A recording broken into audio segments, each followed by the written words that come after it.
Hello, everybody. Welcome to this edition of Coffee Time with Byron. I am your host, Byron. It's been a long time coming. I've been busy throughout months. I haven't had one since January. Sorry about that, folks. But I'm here back trying to get one every week, hopefully. But enough about me. Let's get into my guest. Thank you for joining me, Paolo Espino, right? Espino, yeah. Correct. I was close. I was close. So thank you for joining me. Not an easy name, not an easy name. How are you today? Doing good, doing good. Thank you. Thank you for the opportunity to be here. Perfect. And I'm glad you were able to get a hold. I'm glad I was able to get a hold of you just like my other guests. I appreciate it. I thank you. I thank all my guests for taking the time. I really do. Especially when they know they're not getting paid because I'm trying to make this big. So I thank you again. So let's start. I know you're up to date because you're still active. I'm sure you've heard the. I'm sure you know what's going on. You're a part of it. You're a part of the Players Association. I know. Can you? I don't. I know you know. I don't know if you know much, but can you give us at least what you think of what's going to happen at the end of 2026? Do you think there'll be a strike coming in? Because a lot of people are saying there could be a strike coming, like the '94 season. Do you think there could be? Well, I'm not really too deep into that. I know there's some players that are a lot more involved. I don't really get involved that much. I can hear stuff around, but at the end, I don't really know what's gonna happen. I mean, all I hear is I could say that it's pretty much what everybody hears, that there could be a strike and all this. But I know it's always intense. I know the all the discussion back and forth. It's gonna be very tough. But at the end of the day, I mean, it will be for the best of the sport. So I think whatever decision they make, they're pulling their way, of course. But hopefully, there's a middle ground found at the end. Now, all the talk around it is basically a salary cap. Now, you being, I know you're a pitcher, obviously, and uh, and a lot of it mainly gets paid by position players, mainly that get the money.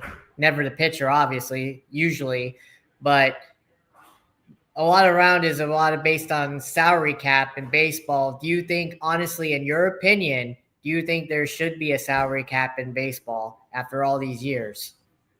Man, I don't think there should be. I know there are players making like crazy amount of money, but I don't know. I think a salary cap will be.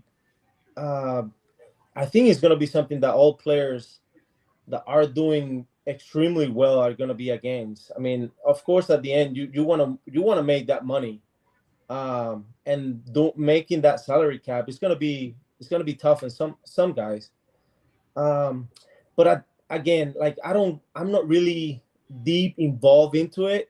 Like I'm not really in the conversations. I don't really go deep in those meetings. Because I say like there's some players in some teams specifically that are like the representative, Mm-hmm. and they are the ones that go into the big meetings, and we can get communicate. Also, because I'm not active right now, I'm not in the MLB right now. I don't get all the like the extra news. I might be part of everything because I once I made it to the big leagues. I mean, you sign something that you will be like part of the PA, but I'm not really involved that deep into it. So it would be a little hard for me to like explain or give like real deep details about it.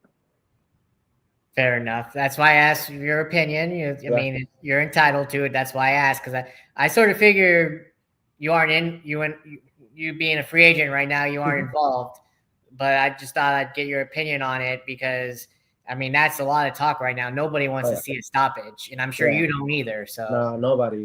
Yeah.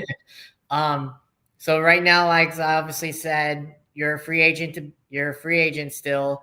You last played last year with the Blue Jays. Don't give any teams away or whatever.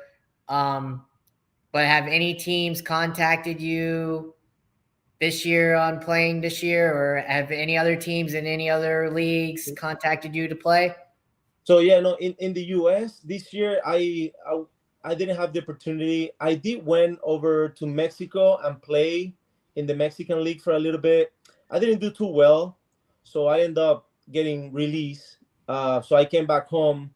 I'm still training. I'm still getting ready, prepared, because there's the Winter Bowl League, which I'm planning on playing.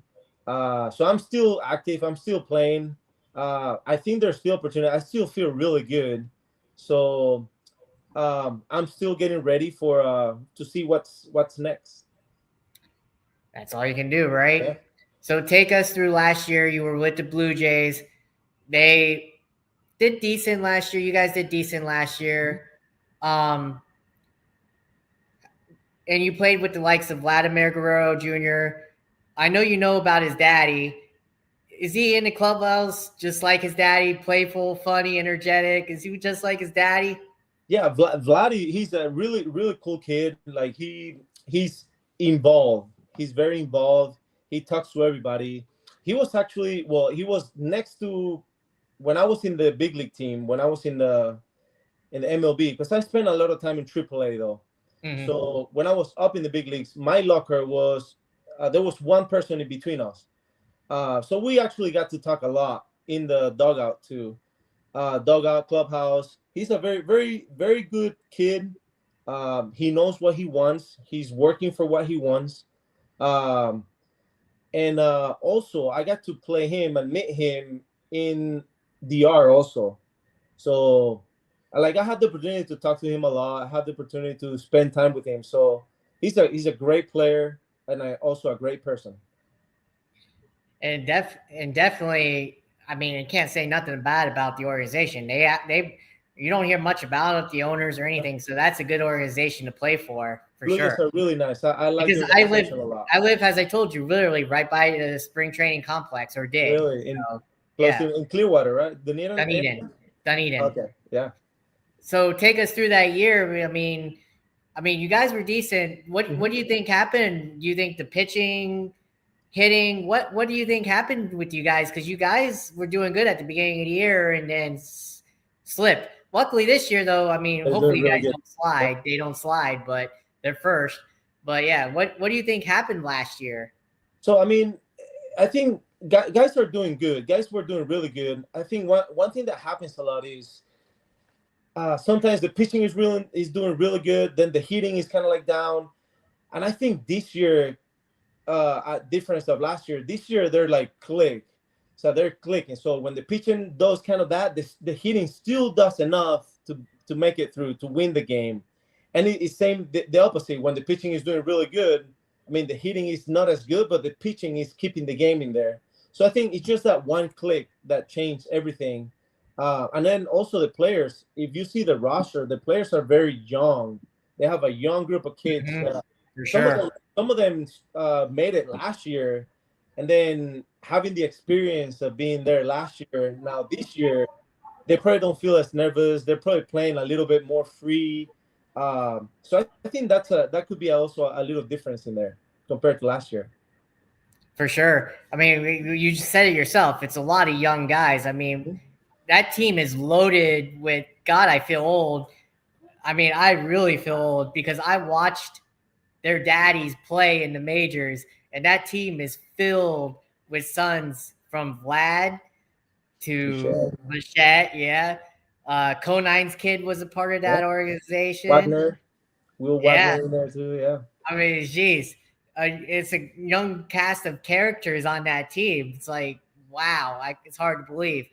But yeah, I agree with you. When the time it when one fails, the other yeah. succeeds. It was vice versa, and that honestly, unfortunately, that's what happened with you Mhm. guys last year. Because I mean, you guys like again, you guys were pretty good last year up until like you said, some yeah there. Um, but I do got to say this though, like you said you played with Vladdy in the DR league.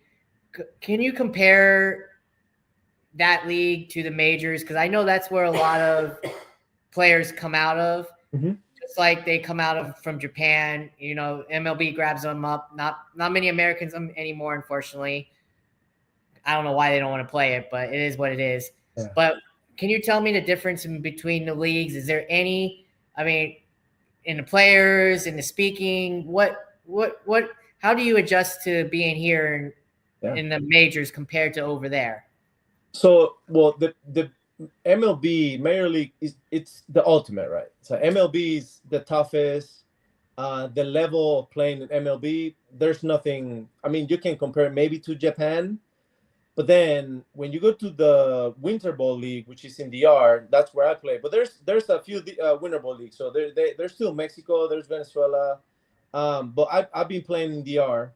Um, what what happened is like a lot of the players when they're growing, when they're learning, when they're reaching their potential, they go through this league. They go to DR. In DR, you do play against so many ex big leaguers or also some like active big leaguers that they go play there to prepare to be ready for spring training. So when you go there, there's so much talent and there's so much experience too that guys get to learn and they get to talk to a lot of the players and you get to evolve. You get to like learn so much more about the sport and like for example also like you get to do learn routines and also the competition level is really high. Mm-hmm. The fans is very intense, so also that nervous that you normally feel, that butterfly, like you start learning and you start getting that feeling over there that when you make it to the big leagues it's a little easier. Still, major league stadiums is it's something, but still it's something that definitely helps players when they make it to the big leagues to keep doing better and improving. Now, obviously, like you said, obviously MLB, yes, is the top dog, like you said. Yep. But I gotta say though, me being here in America and being a part of fans here, a lot of games that I've been in the past, and what I've seen on the TV from MLB Network, from the Dominican leagues, you got to admit, there's nothing like Dominican crowds. They go crazy by far. Oh, Same with Japan. oh yeah. So yeah, so like no kidding, like if you have 15,000 people in the stadium in DR in a final, which I've been in finals in DR, it feels Mhm. like 40,000 people in the States. I Like believe it. that's how intense it is. But yeah, it's crazy. It's crazy. I believe it because over there, they take it they take it more seriously Oh, than the fans over here. The the fans, fan because base there's so is much to do. There's so much to do over yes. here. Where in the DR, which I'm sure you can agree with me, your main sport is baseball, mainly. I know you guys play Yeah, soccer, but baseball is the clim de la clim, right? yeah, that's the sport over there. I mean, you pick up a wood stick and there you go, right? And then Yeah, that's it. So um now I do got to ask you early on in your career, um you obviously are from uh Panama. I got to ask you cuz I'm not sure Wikipedia, as I told you Yeah, earlier, you came from the DR, correct? Panama. I'm from Panama. Panama, okay. Okay. Uh were you drafted, scouted? How did the process work being over here to playing baseball? How were Yeah. you scouted, drafted? How'd that process work for you? So I actually came and studied in the U.S. I got drafted at a high school here, Okay. uh, but I came to the U.S. I went through the high school system, and then I got drafted in '06, and that's how everything started. That's Yeah. so God, God, I feel that's how long you've been playing since Oh yeah. 2006. Oh yeah. Holy So I crap! signed '06. My first year in Pro Bowl was '07 because I was still Dang. yeah. Because when I drafted, you draft when I mean the season is already going.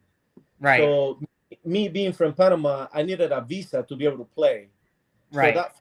that first year when I drafted, I couldn't play because I mean there was no time to get the visa, the work visa, and all that stuff. So, but then '07 was my first year in professional baseball.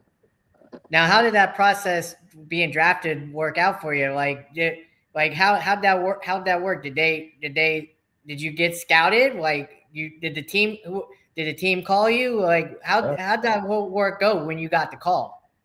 So yeah, I play high school. I play regular high school season and everything. But yeah, at the end of my senior year, I was getting letter from teams. I was getting calls from teams.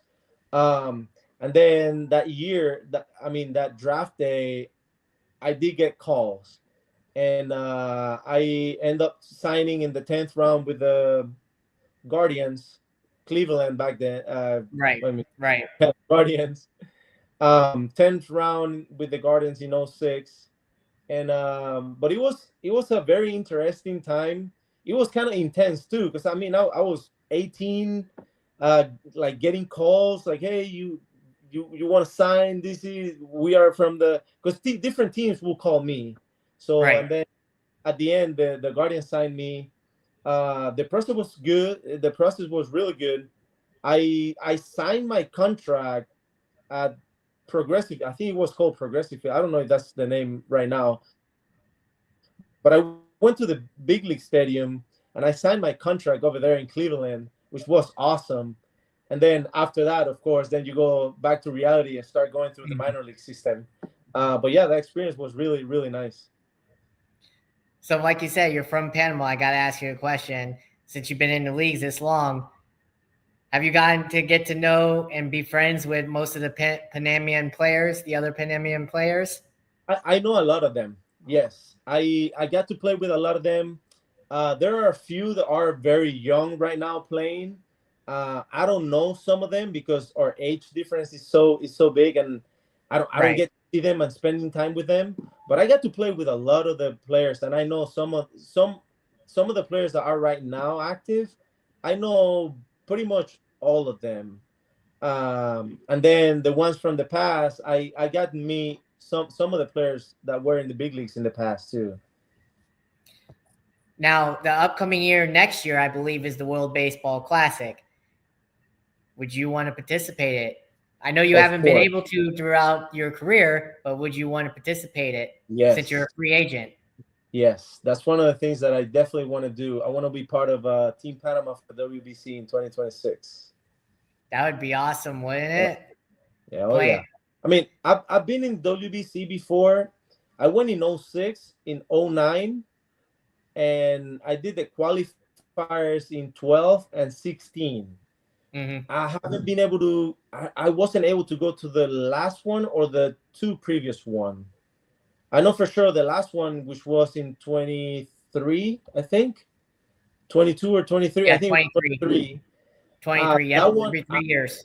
I was gonna go. I wanted to, but that year I was playing. I was with the Nationals, and I was fighting for a spot, with the team, and our group was overseas, was in Taiwan, I think, Mm-hmm. and it was a very tough decision that I had to make, because me going over there was gonna take about 2 to 3 weeks from spring training over here, competing for a spot, and I was afraid of missing making the team for leaving.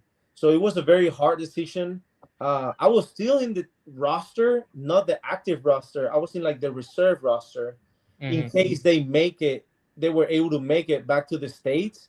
Mm-hmm. I was gonna join the team. But yeah, it was a tough decision that I had to make. And I mean, the team really did really good. Panama did real well, but unfortunately, they didn't make it all the way to the back to the States. Now, you said you were a part of the first two. Hmm. How was that experience Oh, like? yes. So my first one in '06, I wasn't even a pro guy yet. I was still in high school. I was senior in high school when I went and played for Team Panama.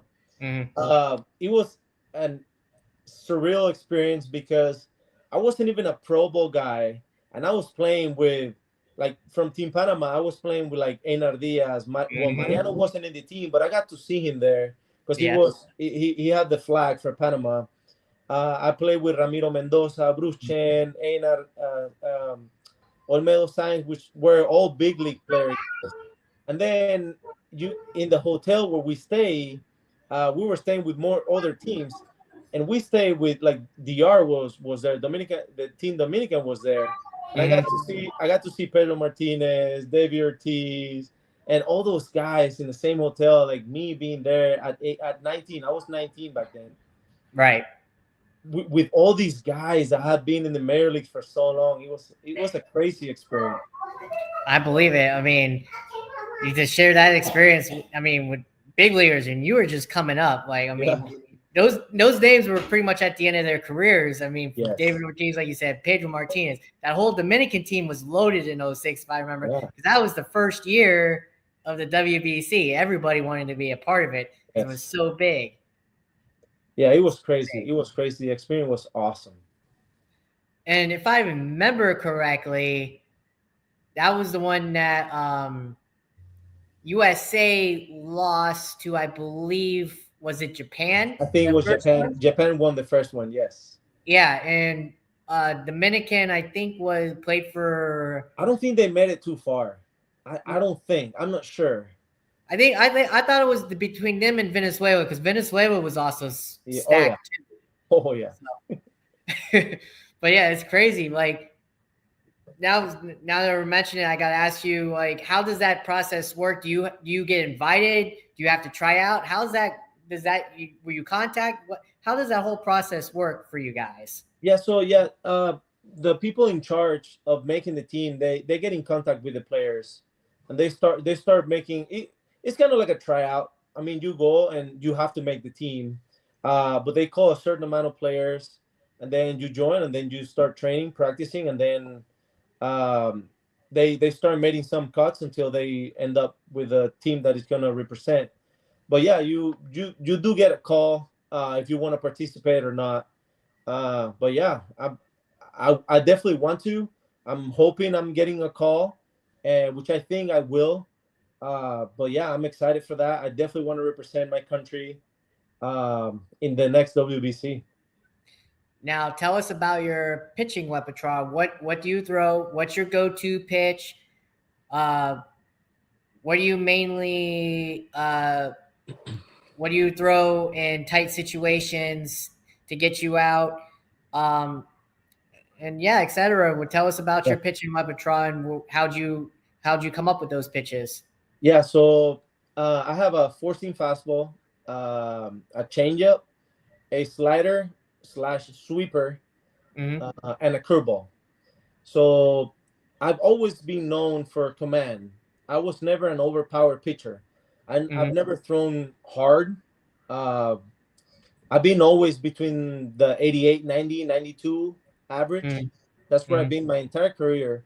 But I was always known for control, command. So, and off speed. My curveball has been my pitch my entire career. Like people, if you ask about Paolo Espino, everybody's gonna tell you about that big curveball, slow big curveball. Mm-hmm. But yeah, that would be my. I'm gonna say that would be my number one pitch, curveball. But you can never say anything bad about fastball because there's no pitch that can go without a good located fastball. So that's been my two. So my command and my curveball. It's been my two pitches. Later in my career, I started throwing that sweeper, which got big like the past 3 4 years on. That's when the sweeper started getting like big, and I've always had a good feeling of like pronating, like throwing the ball that way or down. The changeup is always been my weakest pitch, because I'm always had a little like that way, like throwing a changeup, two seam. I've never been big throwing that way. I still throw it, and it's not bad. But I have to say that my curveball is number one, my four seam fastball location number two, slider slash sweeper number three, and then the changeup will be my fourth pitch. That's a nasty repertoire there. So now I got to ask you. Obviously, you faced tons of lefties. I'm a fellow lefty myself. We're tricky to get out. How would you get? How hard is it to get out a lefty? And how do you get out a lefty? Because we have that swing, that Yeah. downhill swing or whatever you call it, that can once contacted out of the ballpark. So tell us how hard is it to pitch to a lefty, and how would you get a lefty out? So yeah, lefties. I mean, there are different type of lefties. There are lefties that you can typically throw the opening fastball, good located opening fastball to a lefty. It's pretty good most of the time. But the one thing that I throw a lot to lefty, even though it's my fourth pitch, I throw that because I have a two seam changeup, so it runs, it goes Mm. away. So as long as I'm able to, because the way I pitch, I go by sequence, right? And I have to see reaction. I have to see if I throw this, what's the reaction? What's the swing like? So I normally try to get that speed, bat speed, and then I try to finish with a changeup or the big curveball towards the end. Um, but that will be kind of like my go-to, like that changeup down away, curveball middle down, or fastball a little up in the hands. That will be kind of like my three different choices. Now, every pitcher has a routine. Okay, I have to say that I believe that's a true statement. No pitcher can say they don't have Right. one. What is your routine as a pitcher? What is your routine? So a 1 day routine or like the 5 day routine? Because I mean, Uh, I guess let's do this because I guess you were both. So let's do this for when well, you're in the bullpen and when you're in uh-huh. the starter. Let's do first bullpen and then go to starter. Okay, bullpen. So bullpen for me, it's a lot easier because when I'm in the bullpen, I don't really think much. I'm ready every single day. Mhm. I have to be ready every single day, so I don't really have to think much. I don't really have to prepare as a starter. Like you have a 4 day to prepare. So when I was in the pen, I like to get a blood flow going before the game. I will always do something in the gym right before we go into the game, because when I was in the pen, I was most of the time was going to be the first guy out. If the starter like gets in trouble, I was probably going to be the first guy out, or if there was a situation where they needed a long relief guy. So I like I like to be ready every day by preparing and doing a little bit of heat, like a little. I like to get my heart going, and then I will go out. Um, but then when I was as a starter, you have so much more time to prepare. You have so much more to think, um, that the routine is completely different. Uh, like bullpen days, you have, and then the study. You have to study a lot. You have to see who are you gonna face, which it gets sent to you. Or I mean, in a series, you get to see the batters. You get to see, and then nowadays you can see how they're looking in the iPads every like almost every at bat and stuff. Um, but the first day is a really relaxed day. So let's say I started today, tomorrow. I will be a relaxed day. I will do gym twice, at Mhm. least 2 times to prepare. Um, a long the day, a long like hard day the very next day. A little easier, more cardio involved the second day. The third day is just a little more um relaxed, but still a little. I wanted blood flow going. The day before my start, I would be more mobility, more flexibility, getting that stretching, and mentally be ready for the next day. But then the same day I will start, I'll be very calm, very relaxed. Just that that like as you see all the pitchers do, like they will put their headphones, and I'll be just concentrating, reading, seeing the lineup, seeing their strength, seeing their weaknesses, comparing to my strength and weaknesses. So, um, and then about an hour and a half before the game, that's when I will start getting ready to go out, doing all my stretching, doing some of the plyo program to get my arm ready for the game. So I gotta ask you, which one do you prefer better, bullpen or starter? And so I it's a little hard because I like doing both, and but I think I have more success out of the pen, because I think not having to think. I like the adrenaline. For example, when I was sitting in the bullpen, and you hear the phone ringing, Espino going, that that adrenaline rush will get me going so much than having to every single day thinking and preparing. I think I enjoy more being in the pen, but as a starter, you have so much more responsibility that I think I like to be in being in that situation too. I feel you, and there's nothing like that adrenaline rush. Oh yeah. I know you have one as a starter as well, but there's nothing like being called on the spot right there because Oh that's yeah. adrenaline rush. You know what I mean? I liked it. I liked it. So now I gotta ask you. I don't know if you've kept up with stats throughout your entire career. I mean, so you guys been a long career and still going. How dang! Eighteen. Like I said, I still feel old. um, but I'm only in my 30s. Damn, and you're still playing ball. That's hard to believe. So now I got to ask you, because I asked this to all my pitchers too. Uh, in your career now, how many pitchers, either minor league, pro? I guess let's just go pro, because you faced a lot in the minors, faced them all that you've been faced them that are called up in the pros today. Um, who gave you the most fits so far in your career, and who have you had the most success with? Ooh, okay. Um, man. So I played most of the time that I was in the big leagues. I played it with the Nationals, and I was in the division with the Phillies, the Braves, and the Mets. Mm-hmm. And but out of and the Marlins, I didn't get to pitch much against the Marlins, but I faced a lot the Braves. Mm-hmm. And I think the Braves were the team that I struggled the most. And one of the players that I remember struggling that couldn't get out much was Austin Riley. Mm-hmm. He was one of the toughest. I faced Marcelo Zuna also a couple times, and he was very tough out for me.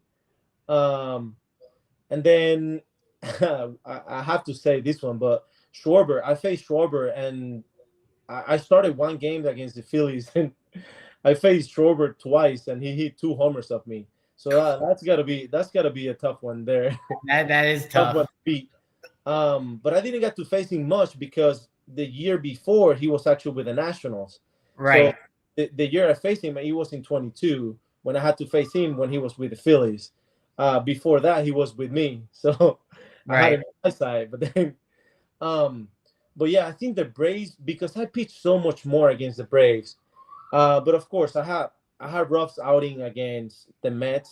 But saying who a player that I think I did really good batter, it was I think I did real well against Real Muto. For some reason, I don't know if he was struggling with my curveball or something, but I do remember that I got him out a lot. I do gotta say that that's one that's a good success though against, because he's a good Yeah, hitter. I mean, top they notch. think I think I faced him, and I think I had pretty good success against him. Uh, but yeah, I think those will be like my some of my toughest, and the guy that I think I got out the most. I'm not gonna say easy because there's no easy ABs in the big leagues. Oh no, no, for Every sure. single AB Right, for is sure. thinking so much, and it's tough. But let's say you get lucky sometimes. What about out of division? Would you say? So let's see. I face. Oh well, the Orioles. I struggled. That was last year, but I don't think I did too bad. The Orioles Mhm. last year hit me pretty well. Mm-hmm. But um, I don't know who else did I face that I struggled really bad. I mean, pitching in Colorado was extremely hard. Oh, I believe that one. Yeah, nobody wants to pitch there. Yeah, so over there, I don't remember struggling that bad, but it was definitely tough. Another thing in Atlanta, another thing that was it's really hard is the humidity and how hot it is. Oh, It yes. gets you. It gets I you. believe So that. I, Yes. I Yes. remember I remember struggling through the heat and how much I was sweating. Like just warming up. You're done warming up, and you feel that you've thrown 2 3 innings already. That's Just as far south as you go without a dome. Yeah, without a doubt, it's hotter than hell down there. Yeah, that, for sure. that's another thing that I remember why I feel like I was like I struggle because you get so tired in that third fourth inning. You're so exhausted. You're so tired Mhm. that man, you just trying to get through it. I can't deny you there. Like I said, that's the one. That's the first down south anybody can go. That's not a dome stadium. Because Yes, it's tough. It's tough the there. Marlins have a retractable dome Yeah. now. The Oh, Rays it's still have nice. that dome until they get a new one. Control climate is so nice. Huh? Control And, climate is so nice. right. Playing inside the dome is so nice. Right. Yeah. Exactly. Um. So now I got to ask you. You pitched obviously before pitcher and catcher started communicating with the communication Uh huh. device to tell the pitcher what to throw, and they press the button and all that. And now you're involved in that too, as the newer gen. Which one do you like better, the old school way that you were part of, or this way? Which do you like better? I like it this way. I like not having to go through so many signs. Still, it's a little. Uh, I mean, it's not perfect in the way if you're not in sync, it gets kind of like it gets a little crazy because you also have a time that you have to throw the ball. So, but if you are in sync with the catcher, it's the best. It's the best, and also eliminating that opportunity of people stealing the signs and stuff. For me, that's it's key. It's good for the pitchers. So how does that communication work? If you can tell me, I don't want to know too much because I don't want to give it away. Don't want you to give it away how Yeah, communication works. But how does that work between you and the that's it. catcher? Does the catcher have to push button on his Oh, thingy to for that? How does that work? Because I know you guys don't. You not guys don't here. push a button. No, there's So some how? pitchers that do. There's some pitchers that have the control and they tell the catcher what they want. But normally the catcher is the one that sends the sign. Yeah, so they have a controller where they have all the pitches, and they have Mm, also location. So they press the pitch and they press the location. But that's how it works. And then we just have a like a kind of like a speaker here that tells what he's saying, what he's saying, what he wants.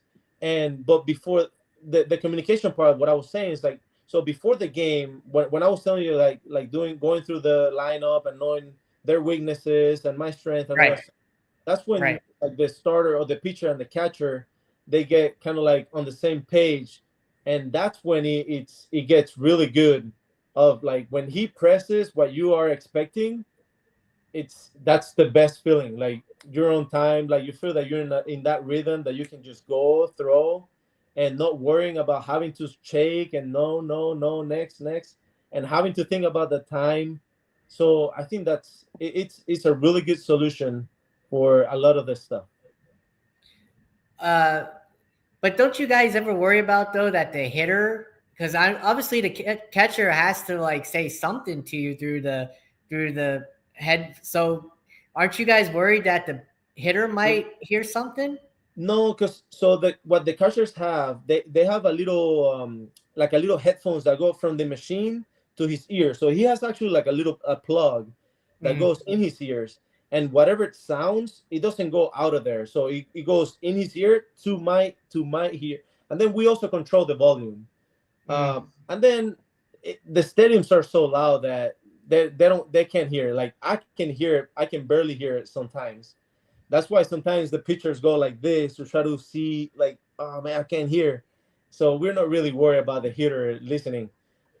So yeah, I don't think that the batters can get any type of sounds coming out of the machine. Now I'm quite curious to know because I always see you guys obviously infield comes in, sometimes not infield, just you, catcher, and the pitching coach. What all goes on right there when you guys are discussing what's going on or if you're going to get taken out? I don't want you to give away a lot, but what's your mindset when all you guys get together, or you just the pitching coach and the catcher? What goes on in that process? So yeah, it all depends on the situation. For example, some of the times, let's say, like I'm struggling, like I can't find the strike zone, or I'm getting behind this batter or something, and let's say the pitching coach comes out. He comes to me and he's either gonna tell me, like, he's gonna ask me first. The first thing they normally ask is how you feel, everything good, you feel okay, and just to make sure everything is fine. And then they would normally would ask you, like, what are you thinking, and then you will tell them whatever you think, and then he will tell you about the report. Most of the time they will tell you, all right, so this guy, he's a low ball hitter, so I mean it wouldn't be a bad idea attacking him this way or the other way. So most of the time that's the type of the conversations that are there. One is to check on you, and two is to see how do you feel about facing this batter, or what's going on, or but that's mostly what happens. And then the rest of the players come in case we say that we're going to throw something specific, because sometimes depending on what you throw, they're expecting like they might hit it this way. So most of the time that's when they come, just to make sure they know what's the plan, and if they hit it, they have an idea where it might be hit depending on the pitch. um, that's most of the time kind of like what happens in that little meeting. If it's the manager, that's a different story. The manager is going to be either you feel good and you want to Right, go, or you're done. So right. when you see where the manager is completely different. The pitching coach is more a little conversation and try to figure out how to get the guy out. Now, growing up, who were your idols that you wanted to idolize off your pitching game off of, or who do you idol your pitching game off the most off of? So yeah, pitching. Um, One of my favorite pitchers growing up were one is Mariano Rivera was one because he's from Panama. But then Roy Halladay was one of my favorite pitchers growing Mm. up. But when I was growing up, I was also a God bless position him. player. Oh yeah, yeah. It's so sad. But yeah, he Mhm. was he was one of the pitchers that I liked. I liked the way he pitched. Um, and but also growing up, I was a position player. I was a shortstop, so I really like Omar Vizquel. He was one of my favorite Can't go players. wrong there. Yep, can't go wrong with Yeah. him for sure. One hell of a shortstop. If Yes. I mean, I would say Ozzie Smith is. A lot of people say Ozzie Smith is the best.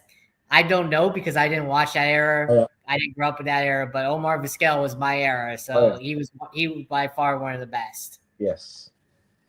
Him, Jeter, and Barry Larkin. Yeah. Maybe Cal. I like Maybe Vizquel Cal. also because growing up, the Cleveland was one of my favorite teams. I love Cleveland for some reason, and I end up getting drafted by them. But yeah. I am. I yeah. I remember that draft. You were drafted because I knew your names looked familiar. So I kind of remember. I don't remember much in that day, but I do remember some names that were drafted, and that did your name did ring a bell. That because you were involved with trades. That leads up to my next question. You as a player being traded, I know you've been a part of trades. How's that like as a player? I know you want to stay with one team, but take us through that whole experience. What's that like having to move and all that? And do you like being traded? So the one year when I got traded, it was in 17. I got traded from the Brewers to the Rangers. Um, because I didn't spend that much time with the Brewers. I didn't mind it that much. Of course, you definitely want to stay with the team that give you the first opportunity. Because for me, the Brewers were the team that gave me my first big league experience. You definitely want to stay with them because you appreciate the opportunity, right? Yeah. But then, I mean, now knowing how everything works, this is a business, and you're just part of it. But yeah, back then I didn't. For some reason, I didn't mind it. Um, I guess I was like open for opportunities anywhere. And then I landed in Texas, which it was nice. It was good experience too. But yeah, I also been part of the team where a lot of players have been traded. For example, in 21 with the Nationals, when Scherzer got traded, Trey Turner got traded, some of them, and it's a very intense moment because you can tell how players they want to stay, or some of them are they weren't expecting it Right. either. So sometimes it's a little tough, but at the end, it's a business, and you just learn how to go through it. Now, obviously, like you said, you spent most of your time with the Nationals. Were you a Mhm. part of that championship year when they won the World Series? Man, no, I wasn't. I was in AAA that year. Oh, damn. Yeah, I was so close, and I think that I was doing okay that year. Where I thought I could have had an opportunity, but also I got hurt. Mhm. I missed about a month that year.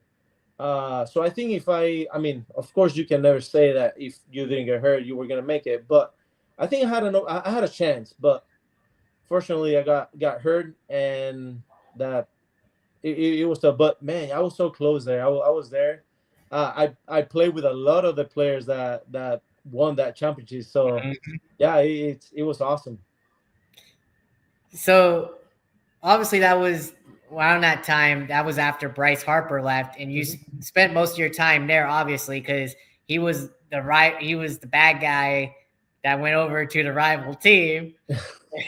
So, uh, what's it like hitting against Harper? Because he was the next to Mike Trout. He was one. He was the chosen one of the chosen ones since day one. What's it like hitting against him, and what's your strategy for hitting, going up against a guy like him? I, Because I, he's a special player. Yeah, I do remember facing him. I don't think I got hit really hard from him. I do remember one time he got an infield single off of me. I don't remember many ABs against him, but I know I probably got him out maybe once or twice. I think he got a hit of me. But yeah, I for me it was more location. Like make sure you don't make a mistake here, and I would try to just hit corners. Um, and for me, it was going to be either down away or that big curveball to the back foot. I think that was my strategy. And but yeah, those are the guys that you say like, man, you cannot make a mistake, but you cannot go afraid of making the mistake either, because then that's when you make the mistake. So just making sure you hit the spot with confidence, throw the ball where you want it with confidence, and we'll see. But yeah, you don't want to pitch too much around, because then you have to come back in there, and that's when they can hit it and make you pay. Was throwing a Judge the same way last year when you threw the Oh, Judge? I think with Judge last year, I got lucky. I got him out maybe once or twice, but he just missed it though. I think he hit a fly ball like 400 feet up in the air. But yeah, those are the guys that I mean, you cannot make a mistake, because it don't matter what you throw. You make that one mistake, and they make you pay right away. Uh, but yeah, just one of those guys. Yeah, with Judge, sometimes with Judge, it's that up and in up here. But I mean, they're strong. They're strong. Even when you yam them, like when they don't hit it hard, they still make it far Mm-hmm. enough. But I mean, those are definitely guys that are tough to pitch to. But they're in the lineup. You have to figure it out. At one point in time, before you ever uh, made it, made it to the majors or whatever in your career, did you ever think about doing like what Shohei did, doing both ways? Because you said you were a Uh, shortstop. I was. So I played in high school. And I was a good hitter. I was back in high school. But then Mhm. when I signed with the Guardians, I didn't. I mean, American League team. So I never pitchers. We didn't hit. So I went like seven years where I never grab a bat, Mhm. and I lost it. I completely lost it. When I signed then with the Nationals in 14, and I had to grab a bat to go and swing, my timing was just completely off. So, Right. uh, but no, I don't think what Otani is doing is something just out of the league. What he's capable of doing, it's just crazy. And I don't know. I don't know if there's going to be another. I mean, at some point, there's going to be another player that will do the same. But right now, there's nobody that can compare to do that. Since you were a part of both leagues, AL and NL, Mhm. you played at mostly all the ballparks. Uh, which one did you like? Which one did you like pitching the least and pitching Ooh, the most? okay. Uh, Pitching the least, of course, Colorado. You don't want to pitch in Colorado, of course. Oh yeah, you can already scratch that one off. So okay, Okay. give Now me your let's second. eliminate. Second Eliminate that then. one. Yeah, So eliminate that. So second. San Diego, it's a really nice stadium and a big stadium, good for pitching. It's a nice, beautiful stadium too. I like that a lot. Um, Pitching the least, oh man, it's gonna be tough because it's such a unique stadium, and you definitely want to have the experience, which was the where I had the experience of making my debut. It was in Chicago, Mm. the Cubs. I don't want to say that I don't like pitching there. It's just a tough play to pitch. The fans are crazy, I believe it. and also the stadium is kind of small, and the ball just flies. I So would have said Boston for you because I, of the I, big green monster. I never got to pitch in Boston though. I didn't have the opportunity to go there. Oh, even That's the wow, one stadium. even with the Blue Jays last year. Yeah, no, I didn't go there.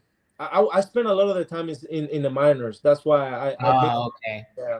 gotcha, gotcha. So then that leads me, since you said minors, that leads me now. You obviously had your career also in the Yeah. in minors. What would you say is your least and favorite minor league park? Well, Ooh. Triple A wise, that is Triple A wise. Triple. Let's do that. Yeah, AAA. So, I got to play also in both leagues. So, well, now it's a little different after the COVID year. It's a little different now. The league it used to be the PCL, which is the Pacific Coast, and the Eastern League, right? Um, in the PCL, it was so much more harder to pitch. The ball will fly so much more, and it was a little harder to pitch. And the stadium over there that was the toughest, I think, for me, was either Reno or Vegas. Those two fields, it's like as soon as the ball is in the air, it's out. Um, but yeah, those were the two toughest one to pitch in, I think. Now, here's something I gotta wonder. I gotta ask you too, just like I asked all my baseball guests. This I want to know because I'm quite curious to know too. I even did this in Little League because that's obviously, unfortunately, how I could only play. Unfortunately, because I was not good enough to go anywhere else. The unwritten rules of baseball. Do you like the unwritten rules of baseball? Because that's so old. I mean, it's so old fashioned, but it's still a part of the game. What's your take on that old school mentality of the unwritten rules? What's your take? That it is a tough one because I mean the baseball nowadays. eh, yeah, I mean I think some of the unwritten rules there still need to stick around. Um, and I don't know. That's a tough one. That's a tough one. Um, I don't know. Because you I still don't know. see it to this day in the majors. Yeah, yeah. You still see them. Yeah, but eliminate them. I don't think so. I think they're gonna be there forever. I think. I think just by respecting the game, I think some of them are gonna stay. Um, and some may be race. I think I don't know. Did you personally indulge in one of them? Meaning, hint, hint. Did you where you had to intentionally hit a hitter? Hint, hint. That's one of them, isn't it? Unwritten. That's one of the unwritten rules, isn't it? Yeah, but I think that one I don't. Man, I don't know. Yeah, the like somebody hit a homer and pimp it, and then the next guy get drilled. I don't know. I don't know. I don't think. I don't think guys should be getting hit just like that. But also the pimping and all it's sometimes it's a little too much too. So hopefully there's like a middle ground found at some point. But yeah, if you respect the game, sometimes you don't do some stuff, or I don't. It's a tough one, man. It's a tough one to say. Now, obviously, we would all like to see changes in baseball and all that. We've seen a lot of changes already in the game. Do you like, since you're still in it, do you personally like the changes that are going on right now in baseball? So I don't think one of the changes was I had the opportunity to do the automatic strike zone, the auto zone. I don't think that's I didn't like it in the minors because we were doing like the umpire, the robo umpire. I Mm-hmm. think they haven't implemented in the big leagues, Till but next year. Next year yeah, they but are. I don't. That's the one I didn't like. So in the minors we were doing. I remember 3 days of the week we were doing the auto strike, like the zone, and the umpire hears the from a computer strike or ball, and then the other 3 days the umpire will make a decision and call it, and then the challenge. So I rather have the challenge than having the automatic strike zone. um Hopefully they don't get to do it, but if they end up doing it, I mean the challenge might be, I think, a better option. um and then I don't know which other, the time clock, I don't mind it. The time, for me, it was okay. um I've always been a pitcher that goes kind of quick, so I didn't mind it. The stealing the bases, um I mean that's okay. Like you only get to throw twice to the base. I mean that's kind of okay. It's definitely giving more opportunity to the runner and the hitters, or the opportunity to create more runs, but I don't mind it as much. Which other one? I mean, the bases, bigger bases. I mean, that's okay. That's more for safety, I think. Um, and what else are they implementing? Um, I think those are kind of like the ones that are being implemented right now. But yeah, hopefully no automatic strike zone. I had the experience of doing it, and for me, I don't know. Sometimes you don't even know when you throw it. They call it strike or ball, and you're like, That's I don't know. It I doesn't sound I like. It doesn't I'm look right. I have to agree with you. I'm old school on it. You're taking the element away from, yeah, the human umpire is still there obviously to make a call at, but it's not the same. Yeah, That's what human error is for. Yes, there's going to be arguments. Who cares? There's going to be tosses. Whatever. Who cares? That's part of the game. It's human error. I yeah, mean, yeah, I agree with you. Just leave it alone. yeah. If they do something and they want to make it, I mean, maybe challenge, because then yeah, okay, the umpire made an error, but then you think that it was a strike. Okay, let's make sure. I mean, Yeah, that's it. the Just challenge challenge the it. challenge Yeah, might be okay, that's uh, it. Yeah. because But other there than there that, there will there will be a limited amount of challenges too. So, and you have to be smart on using them too. So, but yeah, that's the one that I'm like, hopefully no automatic zone. And if they do something, just challenge will be the most that they will go. Which I think they were doing it in the All Star game, right? yeah, they were. They were testing the They were challenge in the testing it. All-Star. Yeah, They were testing. I didn't. It's I whatever. I will That's, have to I will have to ask some of my friends that are playing right now what they think, because as I told you, like I'm not involved right now, but I can maybe call and talk and ask what are they thinking.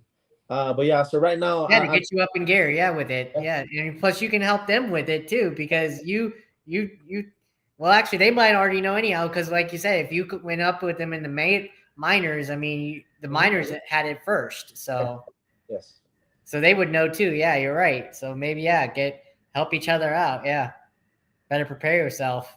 of course. Yeah. So now I gotta ask you, it's a once in a blue moon thing. It happens so rarely, but it's still there. I've got to ask you because it just happened. Although this was just a foul ball, but it still happened. It happened to a pitcher recently. Ray's pitcher got hit with a foul ball line drive. Uh, Now, although this is foul ground, okay, this is foul ground. Once in a blue moon, it happens to you guys on the pitcher's mound. What do you think can protect you guys more from a freak accident like that? Because it will happen eventually, and it does happen. But I know it happens once in a blue moon. It's a freak accident. But what do you think baseball can do to protect you pitchers, and what you pitchers think as yourselves can protect yourselves from getting harmed like that?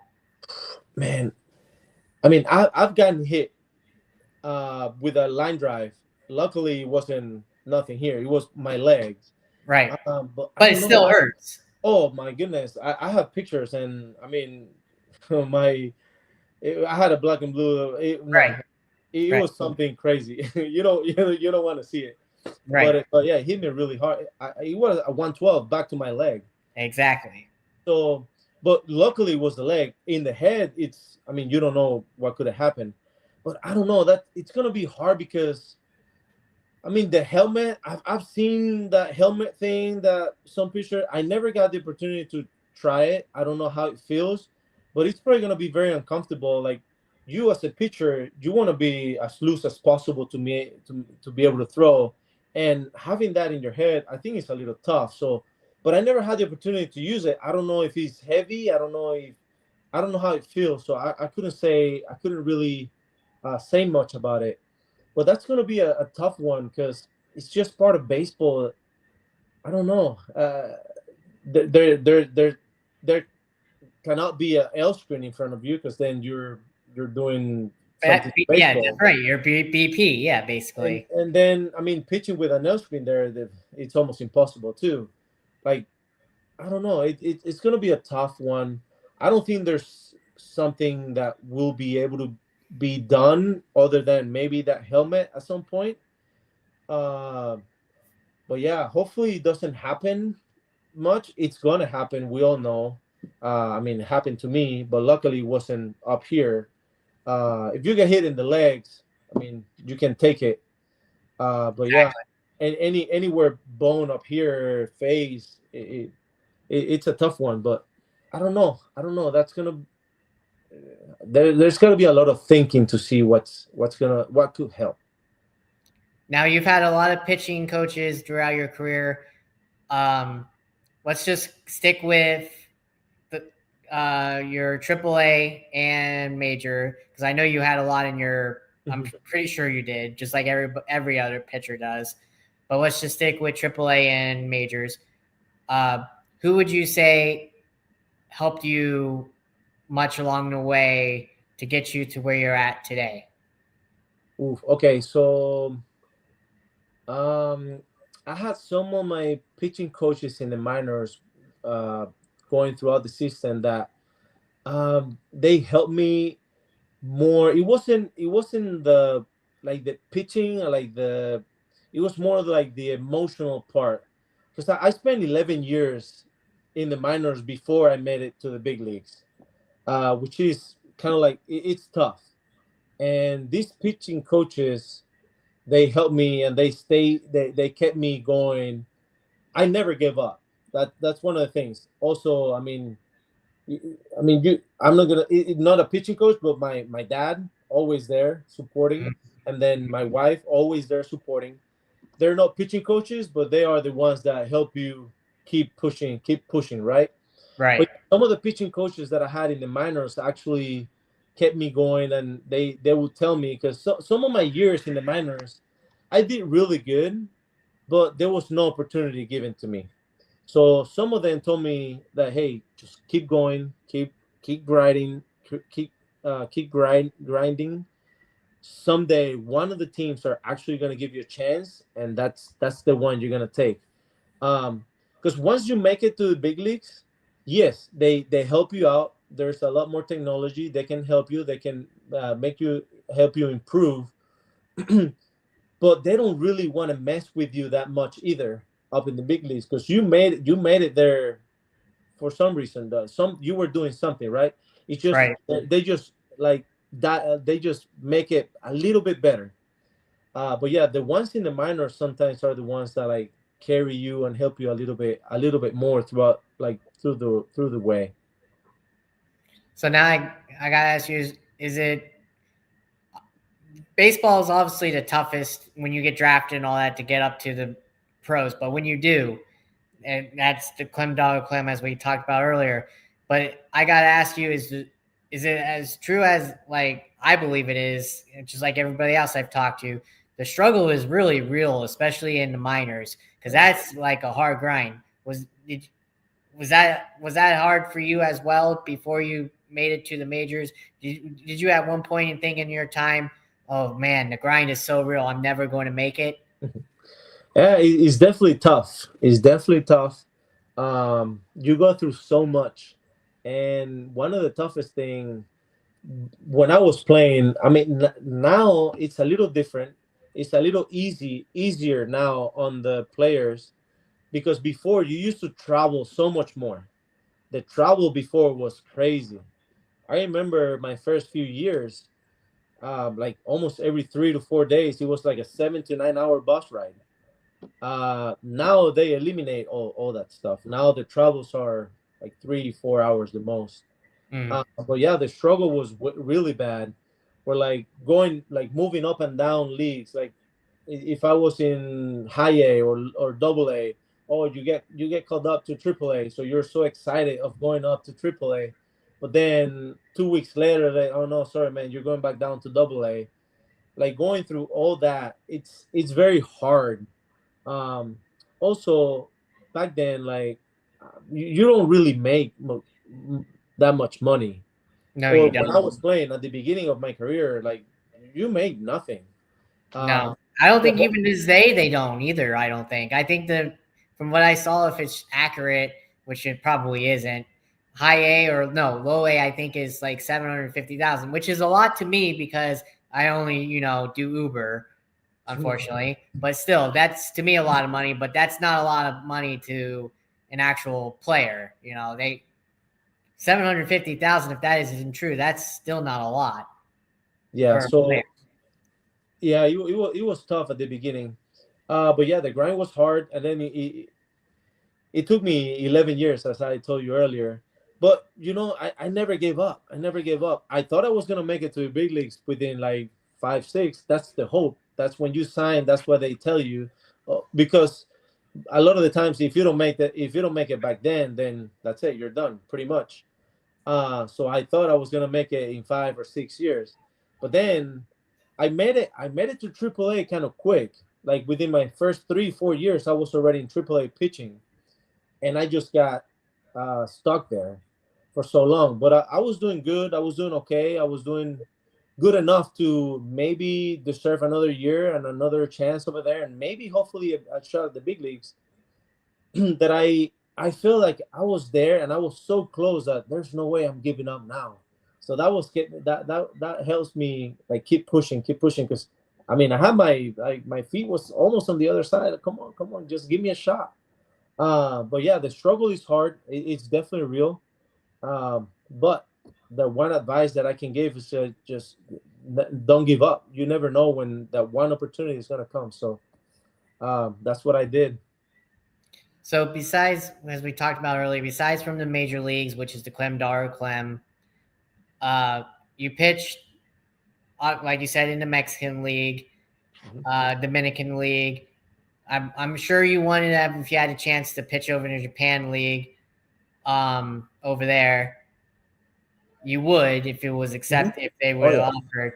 Um, my question mainly to you is, uh, I want to say it's not much of a difference, but it kind of is. I know we're over here to Clem, but the the question I'm trying to get off, it's kind of hard to explain, but I'm trying to. I gotta ask you is it basically is the grind easier in those leagues? Would you say than it is the grind over here? If you get what I'm trying to say. Yeah, but I don't think it's easy. I haven't had the experience. I've heard a little bit. Some of the players that go there, there's also a minor league over there, but I think there's only, I don't know if they have like a full minor league system what they have to like go through. I think there is. My guess is there's probably is for the Japanese players, but for the imports, that's how I think we call like the players that sign from over here over there. Um, they do get the struggle of going up and down the big leagues and minor leagues. I'm just not because I haven't had the experience, and I haven't talked to that many players that are playing over there, how tough it is. So I don't know. It will be a little hard for me to tell you exactly how the struggle is. But I know some of them, they actually get sent down, and sometimes you're even doing really good, and the teams just send you down just because they're looking for something specific too. Um, but yeah, I think the grind might be, I don't know. I think over here it would be a little harder for us because when you, let's say if I get sent over there, um, I think there's only one level where you get sent down. You don't have to go through like a full system, I think. So I think that's why it might be a little easier for us. Maybe from the Japanese or the Koreans, they might be a little harder, just like us over here through all the levels. Um, so I think that's the best I can answer that question right now. Hey, that's all you can do, right? 'Cause I've always wondered that because Yeah. I know at least the Mexican league which you were a part of, there at least I think there is some sort of minor league there because I know they're affiliated with MLB some way. Yes. Yes. Some So yeah, the that teams I are know. affiliated with MLB, yes. So that one I do know. The other countries I don't know. That's why I asked you. Yeah.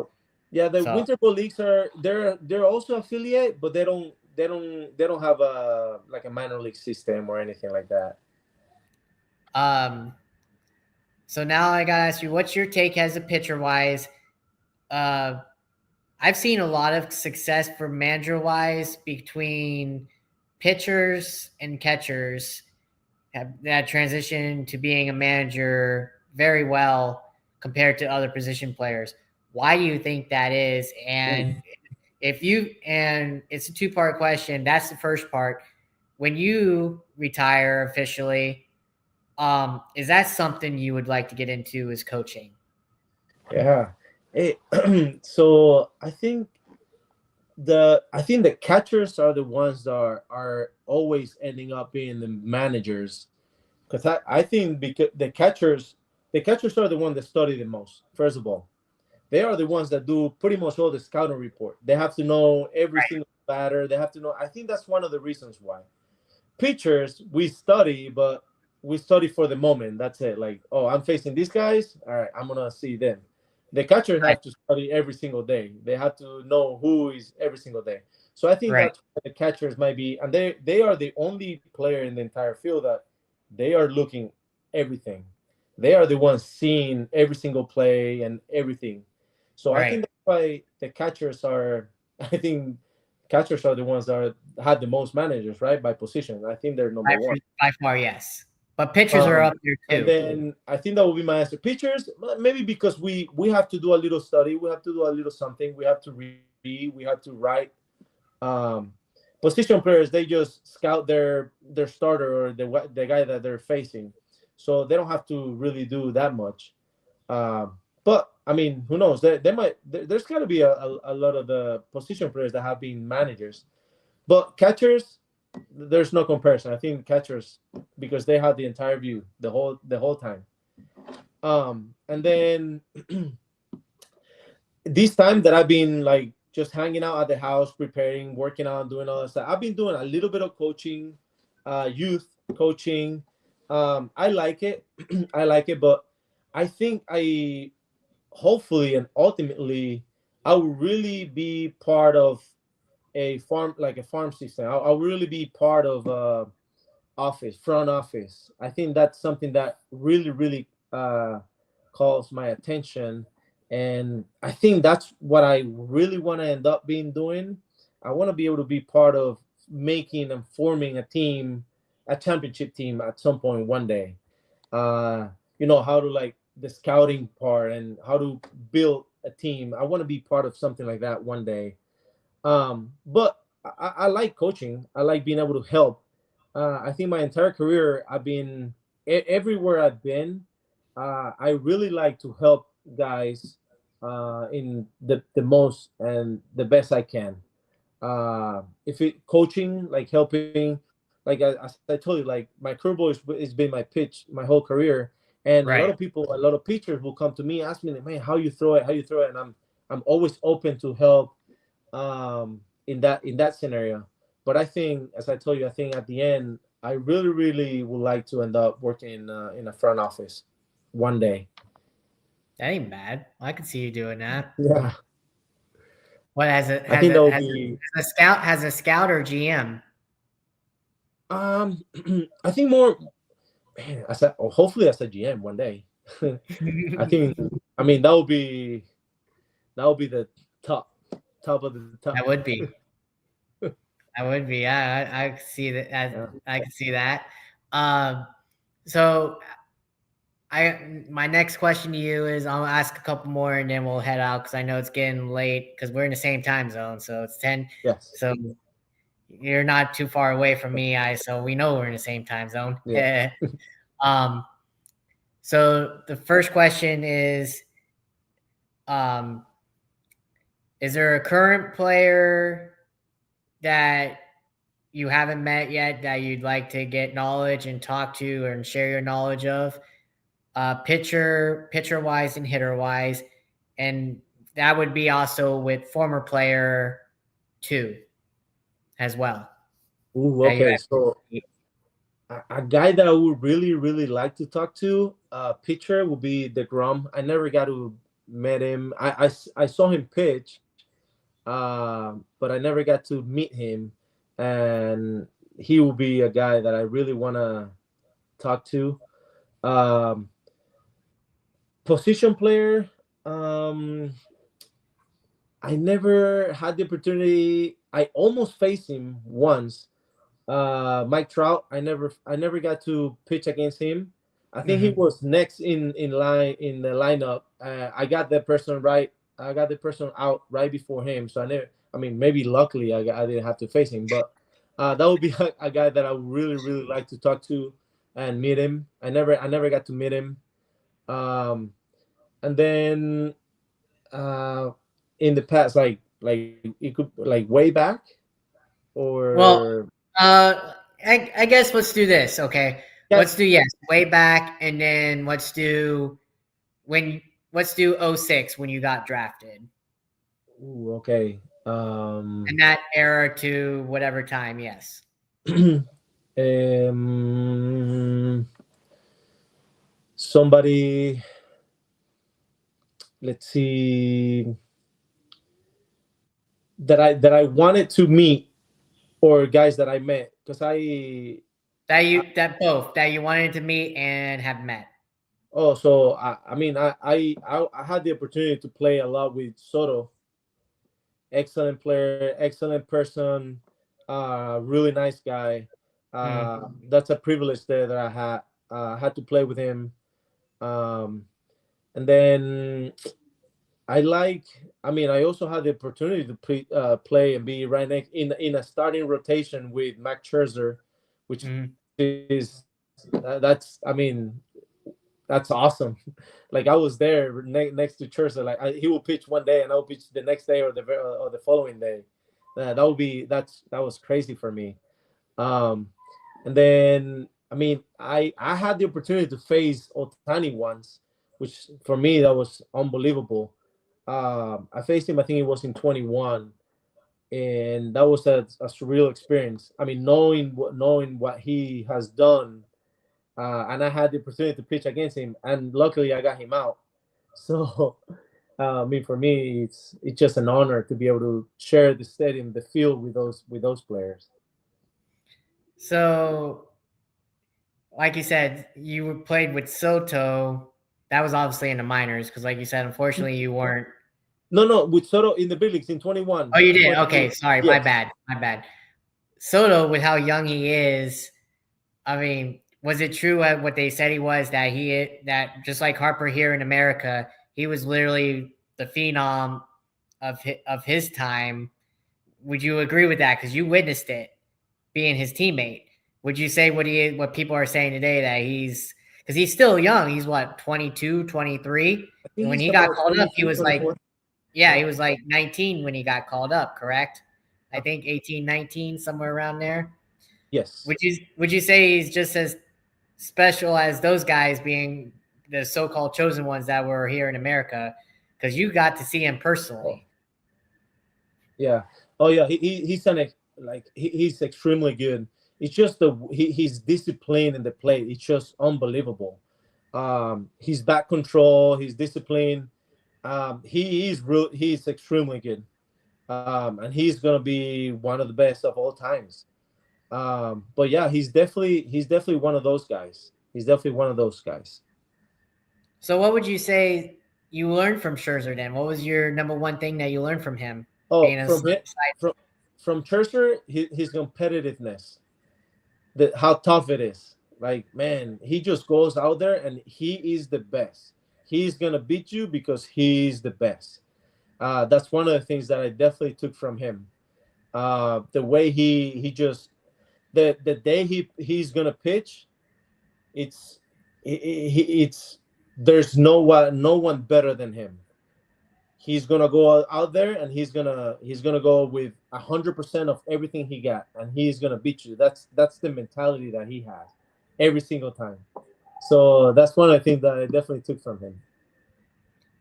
So, out of the two, I'm going to say I know you were obviously in the AL Central to begin your career, and you spent, like you said, a little time in the AL West, but you spent the most time in the AL East, a couple of years, well, no, last year, and in NL East, which is mainly where you spent.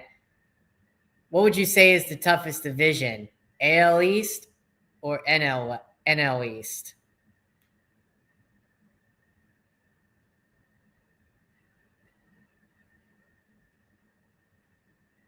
Mhm.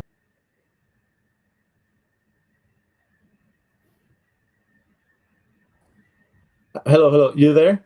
Yeah, sorry. Sorry, I sorry. don't know what happened there. But yeah, as I was saying, Man, which is the hardest division, would you yes. say? So, of course, I have to say the NL, just because I had to spend more time there and I got to pitch so much more against them. Um, and I mean, Phillies, Braves, and Mets.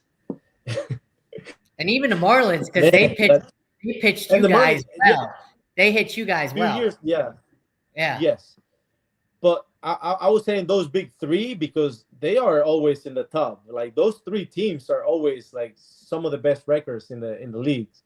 Mm-hmm. So man, for me, I think that was definitely the toughest division. I didn't get to pitch much in the American in the AL. So, but I mean, of course, pitching against the Yankees, the Orioles, and the Rays, that's a tough one too. But I didn't have that much experience pitching against them than over here pitching against the Phillies or the Braves every 5 days. So for me, this one, the National League, was gonna be it's gonna be a little harder. So I That gotta was ask you, the toughest. this is a funny question. I gotta ask you then. Since you pitched in that division and with those two fan bases, New York and Philly, Oh, how brutal was those fan bases? And did they oh honestly make you laugh? man, the Philly fan base is just crazy. You know what? I was forgetting about this when I say earlier, like the fan base in Chicago, which I mean they're diehard fans, Oh, by far they are. but Yes, Phillies, they're just crazy. This is just this is different. Like I believe. when you are in the pen over in Philly, man, you're having a hard time. They're screaming. They're telling you anything that you can imagine. It's just different. I In believe. Chicago, you at least are lucky because in Chicago the bullpen is underneath, so you don't get Yeah, to now talk it is. about it. Yeah, now it is. Yeah, but Philly, you're out there with them, so it's just different. I'm sure the Mets fan base was the same way too, wasn't it? It wasn't as bad though. For or at least in my experience, it wasn't in New York. It wasn't as crazy because that's the thing. Because when you go to Philly and you have that experience, when you go anywhere else, it's not bad. After Philly, nothing else nothing gets close to that. So it wasn't too bad in New York. It wasn't too bad. So let's do this. This for sure is the last two questions. So the first one is um, out of AAA and your pro career, what years would you say was your better years? Okay, so you want me to tell in the minor leagues and then in the big leagues different? Yes, yes. Because in the minor leagues, 2016 was probably one of my best years ever. 2016, and then in my big league career in 2021, by far the best. Those 2 years were, yeah, 16 in the minors and 21 in the big leagues were by far my best 2 years. Yeah. And I'll say, and I'll try and leave it off as this. You said you want to. I know you coach a little, as you said, but you want to be in the front office, which Mhm. is, I kudos to you. I hope you get it Yeah. and you get that. I'll be looking forward to that. Uh, you got my number, so you text me when Mhm. that ever happens. Of course. um, but you coach now. What would you tell the kids that want to be in your shoes, in your position? What would you tell them to adjust to this day and age compared to what you came up about in your day and age of baseball compared to this day and age? What would you tell the kids? Yeah. So, well, I think because I never gave up. That would be one of the things. Like, just chase your dream, which I never gave up. I never gave up either.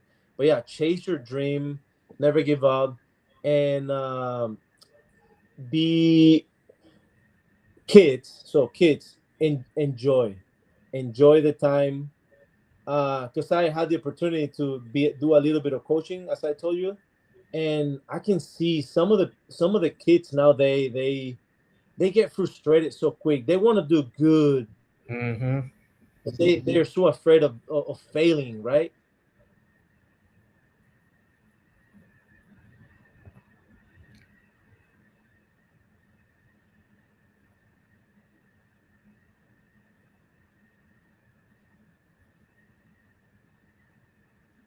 Oh, think I lost you again.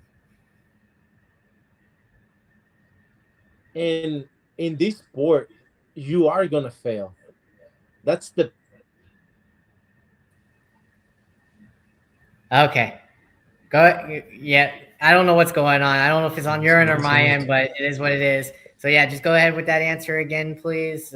At least the best of what you were saying. Sorry. Yeah, because it exited out. oh, there you go.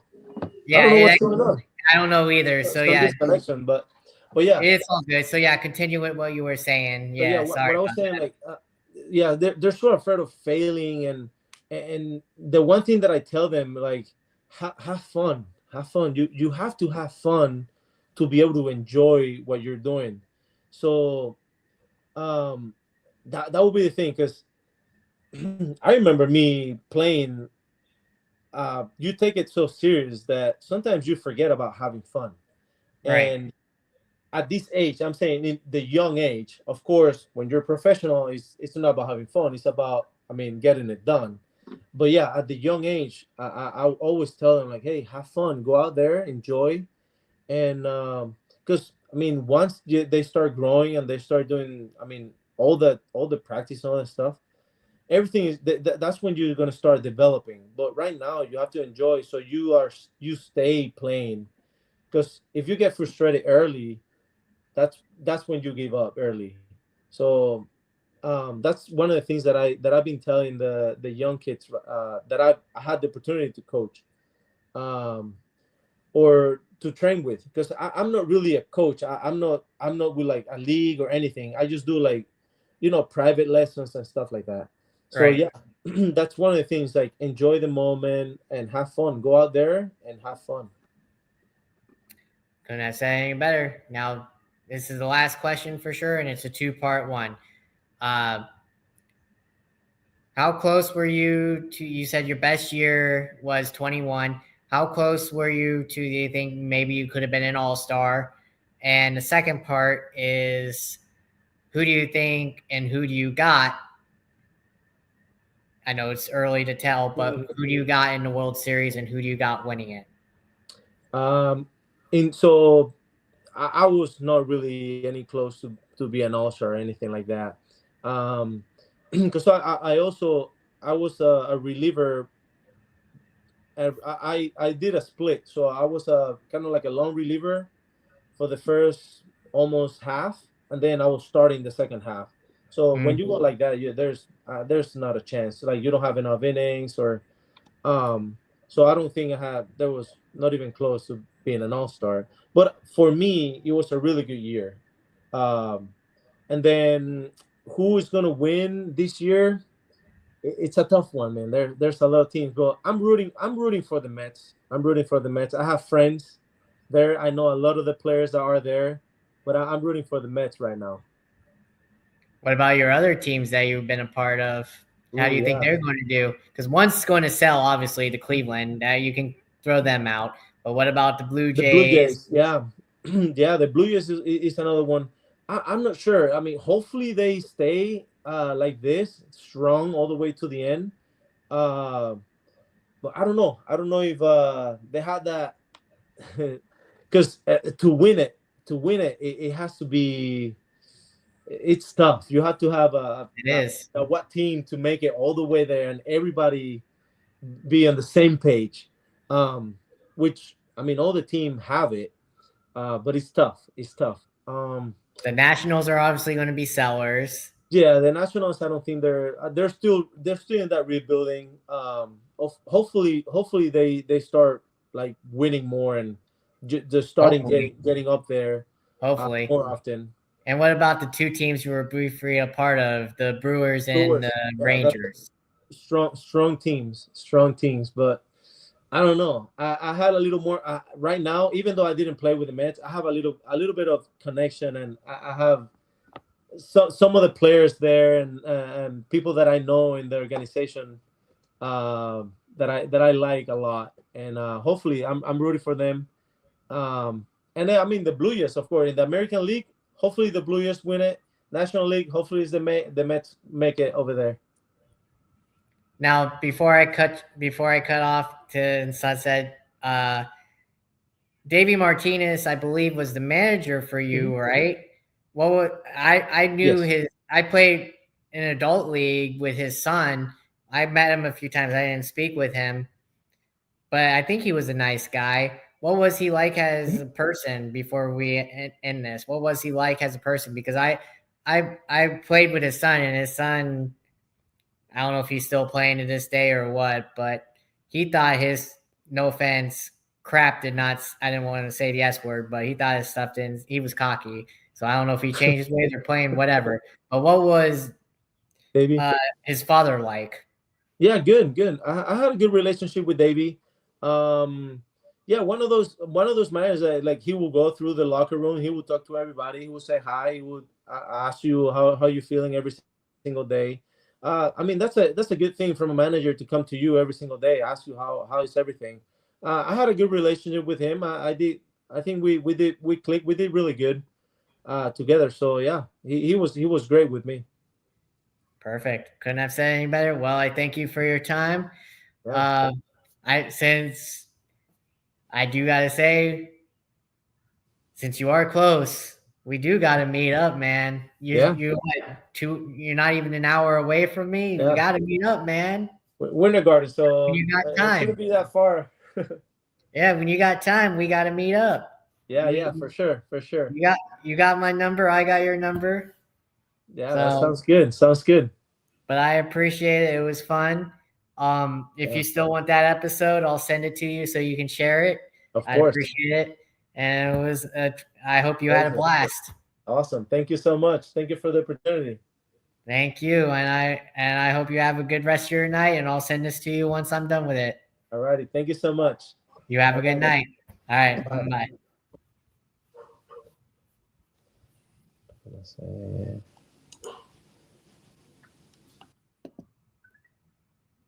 Paolo Espino, everybody. I hope you enjoyed the episode. I thank you for again. It's been a long time since January. Not my choice, but I appreciate it. Thank you for sticking along. But yeah, this concludes this episode, and I hope you all have a good night.